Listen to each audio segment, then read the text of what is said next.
يا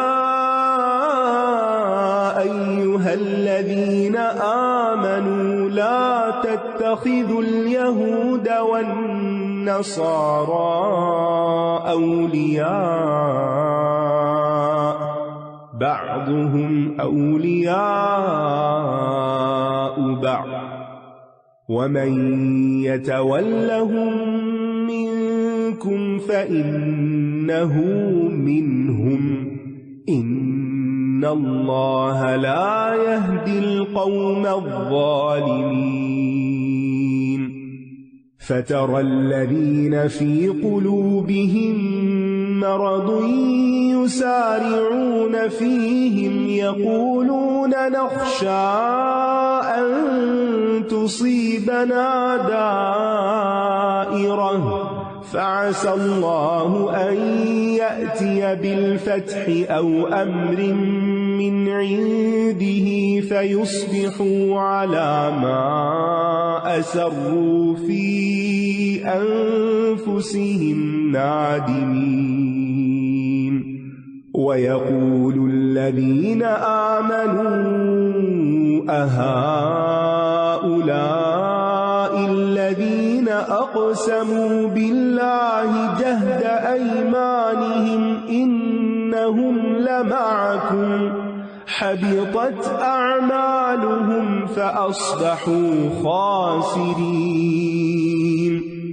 يا أيها الذين آمنوا من يرتد منكم عن دينه فسوف يأتي الله بقوم يحبهم ويحبونه أذلة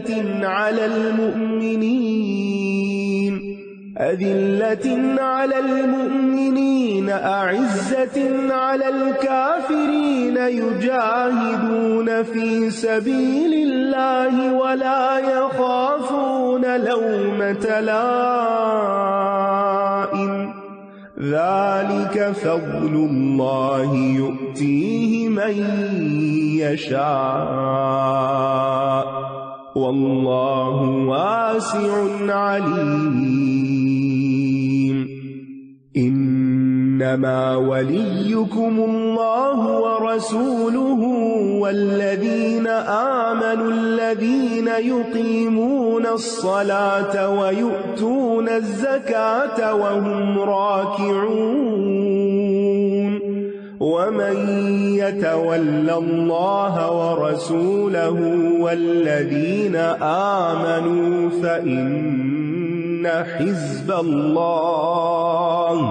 فإن حزب الله هم الغالبون۔ اے لوگو جو ایمان لائے ہو، یہود و نصارہ کو اولیاء مت بناؤ، ان میں سے بعض کے اولیاء ہیں، اور تم میں سے جو کوئی انہیں اولیاء بنائے گا تو یقیناً وہ انہی میں سے ہے، بے شک اللہ ظالم قوم کو ہدایت نہیں دیتا۔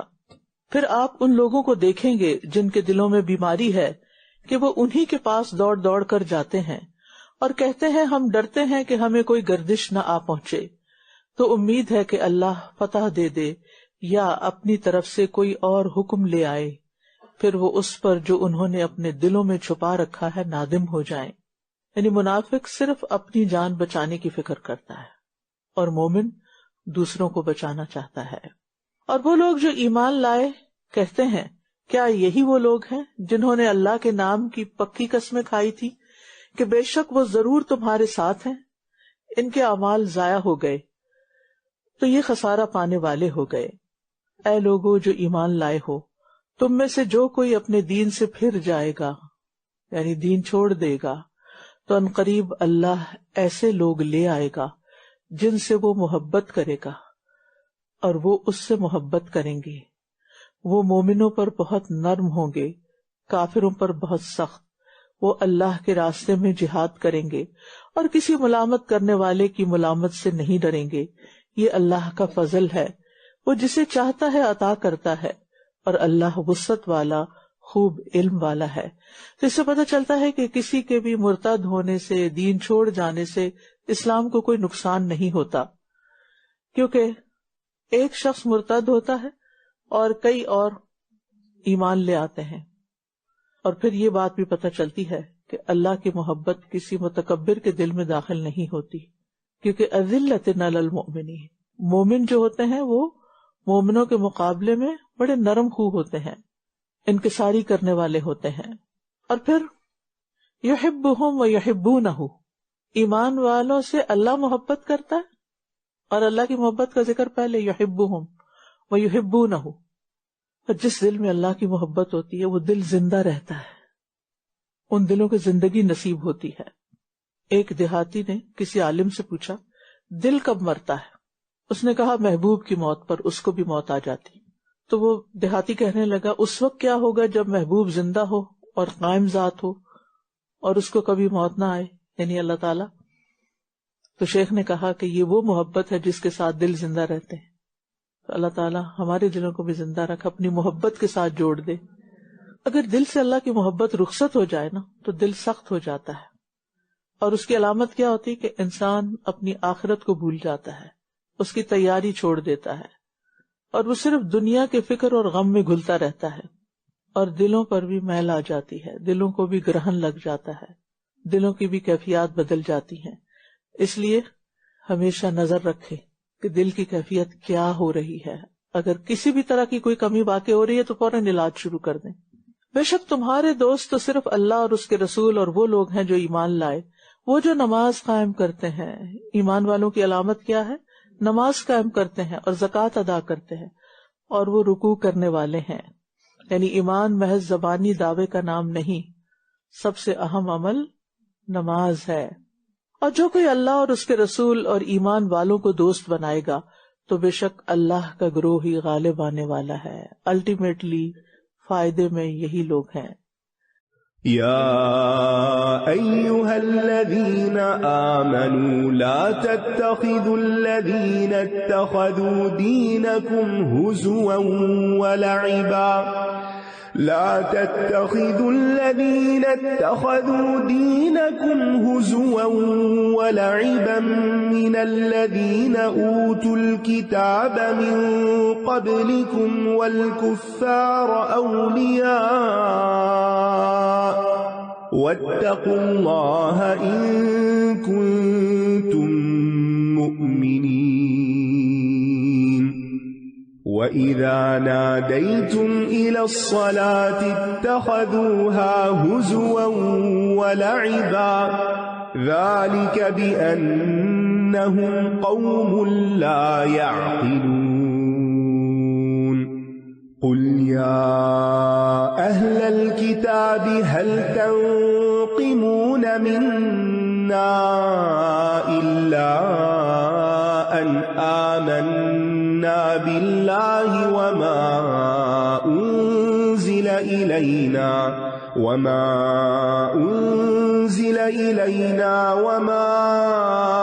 أُنزِلَ مِن قَبْلُ وَأَنَّ أَكْثَرَكُمْ فَاسِقُونَ. قُلْ هَلْ أُنَبِّئُكُمْ بِشَرٍّ مِّن ذَلِكَ مَثُوبَةً عِندَ اللَّهِ مَن لَّعَنَهُ اللَّهُ وَغَضِبَ عَلَيْهِ وَجَعَلَ مِنْهُمُ الْقِرَدَةَ وَالْخَنَازِيرَ وَعَبَدَ الطَّاغُوتَ أُولَئِكَ شَرٌّ مَّكَانًا وَأَضَلُّ عَن سَوَاءِ السَّبِيلِ.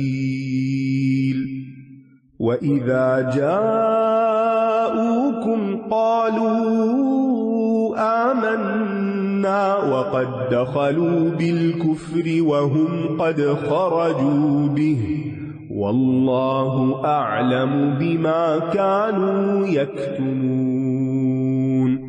وَتَرَى كَثِيرًا مِّنْهُمْ يُسَارِعُونَ فِي الْإِثْمِ وَالْعُدْوَانِ وَأَكْلِهِمُ السُّحْتَ لَبِئْسَ مَا كَانُوا يَعْمَلُونَ.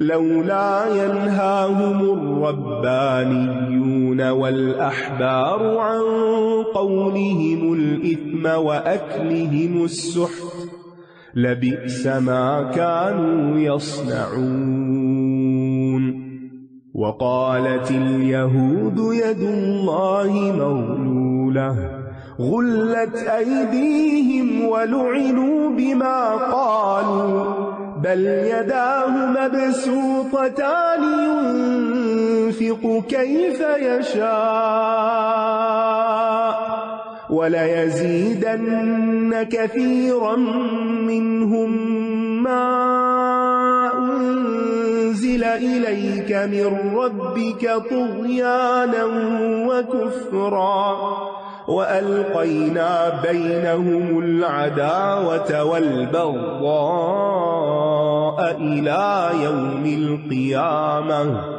كلما أوقدوا نارا للحرب أطفأها الله ويسعون في الأرض فسادا والله لا يحب المفسدين ولو أن أهل الكتاب آمنوا واتقوا لكفرنا عنهم سيئاتهم ولأدخلناهم جنات النعيم ولو أنهم أقاموا التوراة والإنجيل وما أنزل إليهم من ربهم لأكلوا من فوقهم ومن تحت أرجلهم منهم أمة مقتصدة وكثير منهم ساء ما يعملون. اے لوگو جو ایمان لائے ہو، تم ان لوگوں کو اولیاء نہ بناؤ جنہوں نے تمہارے دین کو مذاق اور کھیل بنا رکھا ہے، ان لوگوں میں سے جنہیں تم سے پہلے کتاب دی گئی، اور نہ ہی کفار کو اولیاء بناؤ، اور اللہ سے ڈرتے رہو اگر تم سچے مومن ہو. یعنی اللہ سے وفاداری کا حق کب ادا ہو سکتا ہے؟ جب انسان اللہ کے دین کا مذاق اڑانے والوں سے دوستی نہ کرے. آپ دیکھیے کہ یہاں تو مخصوص لوگوں کی بات کی جا رہی ہے، لیکن افسوس یہ کہ آج مسلمانوں کے اندر بھی ایسے لوگ ہیں کہ جو خود مسلمان کہلاتے ہوئے بھی اپنے دین کا مذاق اڑاتے ہیں اور دینی شاعر کا مذاق اڑاتے ہیں اور دین کو حقیر سمجھتے ہیں. انسان مذاق کس کا اڑاتا ہے؟ جس کو وہ ہلکا سمجھتا ہے، جس کو کوئی امپورٹنس نہیں دیتا، جس کی آپ کے دل میں عظمت ہو، جس کی آپ کے دل میں ہیبت ہو، آپ اس کا تو مذاق اڑا ہی نہیں سکتے. تو یہ انسان کے ایمان کو بھی پرکھنے کا ذریعہ کہ وہ ایمان کے کس درجے پر ہے.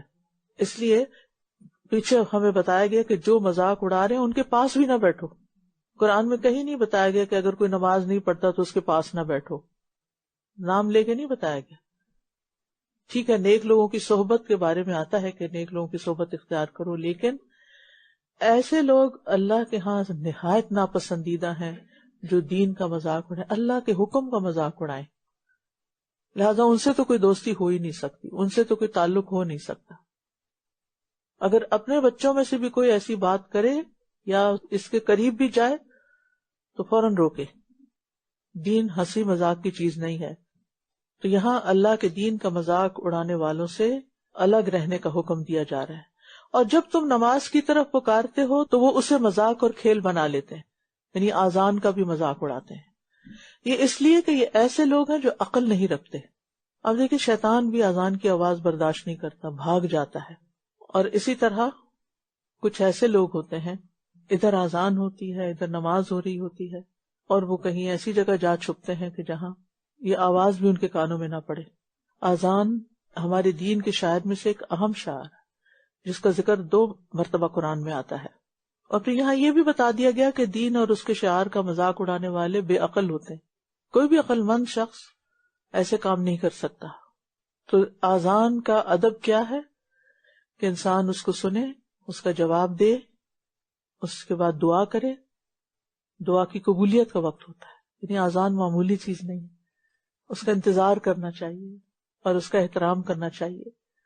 کہہ دیجئے اے اہل کتاب کیا تم اس لیے ہم سے ناراض ہوتے ہو کہ ہم اللہ پر ایمان لائے ہیں اور اس پر جو ہماری طرف نازل کیا گیا اور جو اس سے پہلے نازل کیا گیا، اور یہ کہ تمہارے اکثر لوگ نافرمان ہیں، یعنی اللہ کی بات نہیں مانتے۔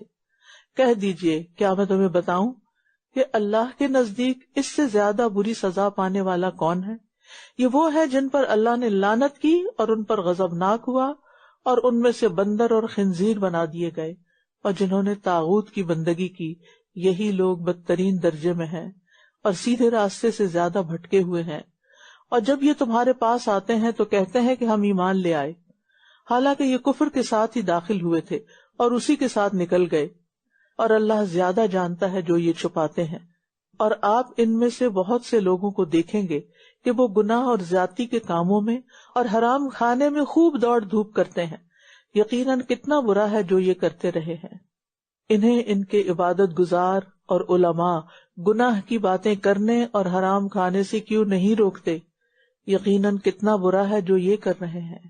سوچئے، بات یہ ہے کہ ایک طرف یہاں حرام کے پیچھے جانے والوں کو تنقید کا نشانہ بنایا گیا اور دوسری طرف علماء کو بھی، کیونکہ ان کا فرض بنتا ہے کہ وہ غلط کام کرنے والوں کو روکیں۔ انہیں ان کے عبادت گزار اور علماء گناہ کی باتیں کرنے اور حرام کھانے سے کیوں نہیں روکتے، یقیناً کتنا برا ہے جو یہ کرتے رہے ہیں۔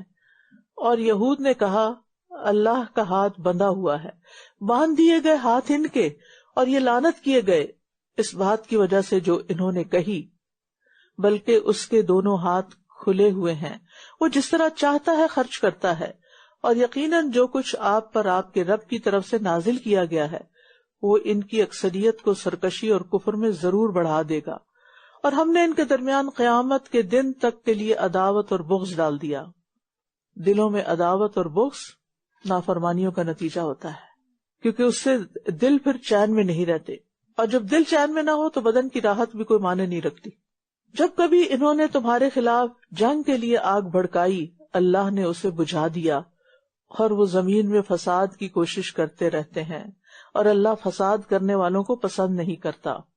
تو آپ دیکھیں کہ اللہ سبحانہ تعالیٰ پر بھی لوگ الزام لگانے سے نہیں چوکتے کہ اللہ کے ہاتھ نعوذ باللہ بندھے ہوئے ہیں، حالانکہ تمام مخلوقات کی ضروریات اللہ تعالیٰ ہی پورا کرتا ہے۔ صبح آپ نے دیکھا کہ پھر سنو اسٹارم تھا، تو میری نظر پڑی کھڑکی سے باہر 2 کبوتروں پر جو اڑتے ہوئے آ کے تو چھت کے کنارے پہ بیٹھ گئے۔ تو میں دیکھتی رہی کہ اب یہ کیا کریں گے، اور برف پڑ رہی ہے اور یہ آرام سے بیٹھے ہیں۔ اللہ نے کیسے ان کے اندر ٹالرنس رکھی ہے کہ سخت سے سخت گرم ملک میں آپ دیکھیں مکہ کی تپتی دھوپ میں بھی کبوتر سڑک پہ دانے چن رہے ہوتے ہیں، اور اتنی سخت سردی میں زمہریر میں بھی وہ بیٹھے ہیں۔ تو مجھے لگا کہ جیسے ان کو بھی ناشتہ کرنا ہے نا، یہ رزق کی تلاش میں ہوں گے، ابھی کدھر جاتے ہیں۔ تو خیر میں دیکھتی رہی، تو نے دیکھا کہ وہ جہاں پر درخت کے نیچے آپ لوگ دانا ڈالتے ہیں وہاں جا کے بیٹھ گئے برف کے اوپر۔ تو پھر میں سوچ رہی تھی کہ اس میں کیا کھائیں گے، یہ تو اتنی برف ڈھکی ہوئی ہے، اگر کسی نے یہاں دانا ڈالا بھی ہے تو وہ بھی نیچے دب چکا ہے۔ پھر میں نے دیکھا کہ تھوڑی دیر میں وہ کچھ نہ کچھ چن رہے ہیں، میری آنکھوں میں آنسو سے تھے، اور میں کہتی یا اللہ تو رازق ہے، تو انہیں رزق دے نا۔ میں اس وقت بہت بے بس ہوں کہ میں ان کے لیے کچھ بھی نہیں کر سکتی، میں باہر نہیں نکل سکتی، میں اکیلے چل نہیں سکتی، میں جا کے دانا ڈال نہیں سکتی، آپ رازق ہیں، آپ دیں ان کو۔ اور پھر وہ باقاعدہ کچھ چن رہے تھے، اللہ عالم کیا چن رہے تھے۔ تو میں سوچ رہی تھی کہ اللہ تعالیٰ کہاں کہاں سے کس کس کی کیسی کیسی ضروریات پوری کرتا ہے، اور اس وقت وہ سارے جانور جو ہائبرنیٹ کر رہے ہیں، وہ جو اندر چلے گئے زمین کے اور وہ سو رہے ہیں یا صبر کر رہے ہیں، ان کی ضروریات بھی اللہ پوری کر رہا ہے، وہاں پوری کر رہا ہے۔ اللہ سبحانہ و تعالیٰ تو اپنی ساری مخلوق کی ٹیک کیئر کرتا ہے، تو کیا وہ ہماری نہیں کرے گا؟ ہماری ضرورتیں بھی وہی پوری کرتا ہے۔ تو اس لیے اللہ سبحانہ و تعالیٰ کے بارے میں ایسا سوچنا انتہا درجے کا ظلم اور زیادتی کی بات ہے کہ انسان یہ سوچے کہ اللہ کے ہاتھ بندھے ہوئے، نعوذ باللہ۔ اور پھر میں سوچ رہی تھی کہ پوری کائنات میں ایک زمین کی حیثیت ہی کیا ہے نا، اور اس پر ہم انسانوں کی کیا حیثیت ہے، اور پھر کس کس طرح اللہ نے کیا کیا انتظام کیے۔ اور یہ جو اتنی برف پڑی اس کے پیچھے بھی ضرور کوئی حکمت ہے۔ ہم سمجھ رہے تھے کہ فیبرری اینڈ ہو رہا ہے اور موسم کھل جائے گا، لیکن اللہ کی شان ہے، جب جو چاہے کرے، کوئی بھی کنٹرول نہیں رکھتا۔ اور پھر آپ دیکھیں کہ یہ آج کی بات نہیں، جب سے زمین آسمان پیدا ہوئے ہیں تب سے اللہ رزق دے رہا ہے. ہم کون ہیں؟ ہم تو چند دن کے لیے ہیں دنیا میں اور چلے جائیں گے. اللہ کی زمین اسی طرح بستی رہے گی جب تک اللہ چاہے گا. حدیث میں آتا ہے بے شک اللہ کا دایاں ہاتھ بھرا ہوا ہے، کسی طرح کا خرچ کرنا اسے کم نہیں کرتا. کیا تم نے دیکھا کہ جب سے آسمان و زمین پیدا کیے کس قدر خرچ کیا؟ تو اس میں کچھ بھی کمی نہیں ہوئی جو اس کے دائیں ہاتھ میں ہے. اس کے خزانے اتنے وسیع. تو جس کے پاس اتنا کچھ ہے اسی سے مانگنا چاہیے اور ہر چیز مانگنی چاہیے، جو بھی ضرورت، جو بھی چاہیے. اور اللہ کے ہاتھ ویسے ہی ہیں جیسے اس کی شان ہے. ہم میں سے کوئی اللہ کے ہاتھوں کو کسی اور سے تشبیہ نہیں دے سکتا. اللہ کی شان یہ ہے کہ جو اس کے آگے ہاتھ پھیلاتا ہے وہ ان کو خالی نہیں چھوڑتا. ہاں دیر ہو سکتی ہے دعا کی قبولیت میں، لیکن وہ رد نہیں کرتا، دعائیں ریجیکٹ نہیں کرتا کہ یہ دوں گا اور یہ نہیں دوں گا، کیونکہ اس کے ہر چیز کا ایک وقت مقرر ہے. آپ دیکھیں کہ جیسے ان لوگوں نے اللہ کی بے ادبی کی، کسی اور نے ایسی نہیں کی. اور اگر واقعی اہل کتاب ایمان لے آتے اور تقوی اختیار کرتے تو ہم ضرور ان سے ان کی برائیاں دور کر دیتے اور ہم ضرور انہیں راحتوں والے باغات میں داخل کرتے. اور اگر واقعی وہ تورات اور انجیل کو قائم کرتے، یعنی اس کے احکامات پر عمل کرتے اور جو کچھ ان کے رب کی طرف سے ان کی طرف اتارا گیا ہے، تو یقیناً وہ اپنے اوپر سے اور اپنے پاؤں کے نیچے سے کھاتے. ان میں سے ایک گروہ میانہ روح ہے اور ان میں سے اکثر لوگ بہت ہی برے کام کر رہے ہیں.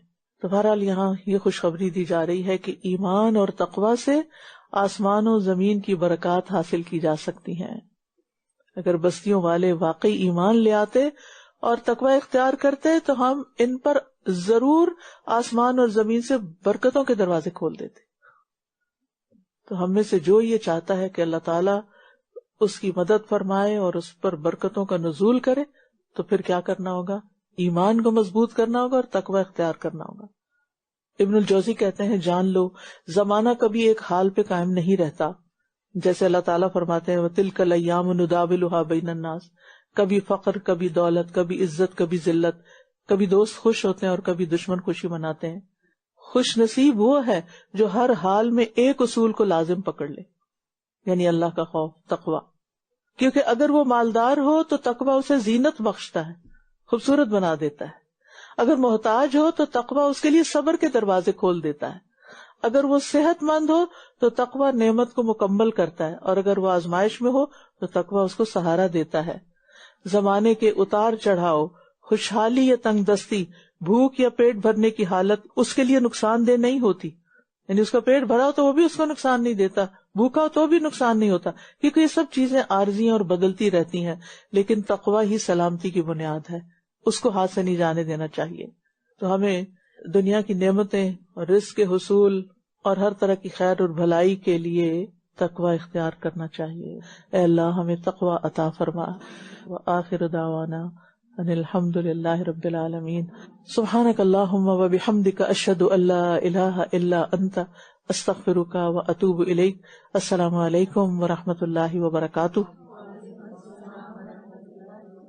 اللهم اجعل في قلبي نورا وفي لساني نورا واجعل في سمعي نورا واجعل في بصري نورا واجعل من خلفي نورا ومن أمامي نورا واجعل من فوقي نورا ومن تحتي نورا. اللهم أعطني